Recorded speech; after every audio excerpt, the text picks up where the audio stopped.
അത് ഞാൻ സഖാക്കളിൽ ചിലരോട് ചോദിച്ചപ്പോൾ, കോഴിക്കോട് ബേസ് ചെയ്തുള്ളവർ ചോദിച്ചപ്പോൾ പറഞ്ഞത്, ഈ യോഗ എന്ന് പറഞ്ഞ സാധനം കേട്ടാൽ പിന്നെ മുസ്ലിം ഫണ്ടമെന്റലിസ്റ്റുകളെല്ലാം എതിർക്കുന്നതാണ്. പക്ഷേ ഇതിനകത്ത് യോഗ മിക്സ് ചെയ്തിട്ട് അവർക്ക് പ്രശ്നമില്ല. യോഗയാണ് ഇതിനകത്ത് മെയിനായിട്ട് വരുന്നത്, മെഡിറ്റേഷൻ വരുന്നുണ്ട് എന്നൊക്കെ പറയുന്നതുകൊണ്ട് അപ്പോൾ ധ്യാനവും യോഗയൊന്നും വരുന്നതിൽ യാതൊരു തെറ്റുമില്ല എന്ന് പറയുന്ന ഒരു സ്റ്റേജിലേക്ക് വന്നിരിക്കുമ്പോൾ വീണ്ടും സംശയം ഉണ്ടാകുന്നില്ലേ എന്ന് ഒരു സഖാവിനോട് ചോദിച്ചു. അതിപ്പോൾ ഭാഗ്യം തന്നെ പറഞ്ഞതേ ഉള്ളൂ. ഇതിൻ്റെ മറ ഒരു അൺഹെൽത്തി പൊളിറ്റിക്സോ അല്ലെങ്കിൽ അൺഹെൽത്തി റിലീജിയസ് ആസ്പെക്റ്റ് ആണെങ്കിലും കുഴപ്പമില്ല.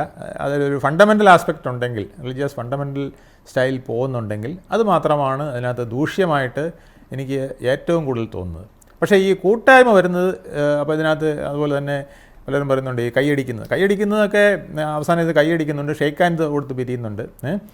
അപ്പോൾ ഈ മുസ്ലിം വനിതകളെ ഷെയ്ക്ക് ഹാൻഡ് കൊടുത്ത് പിരിയാൻ തക്ക വിധത്തിൽ അവരത്ര ലിബറലായോ?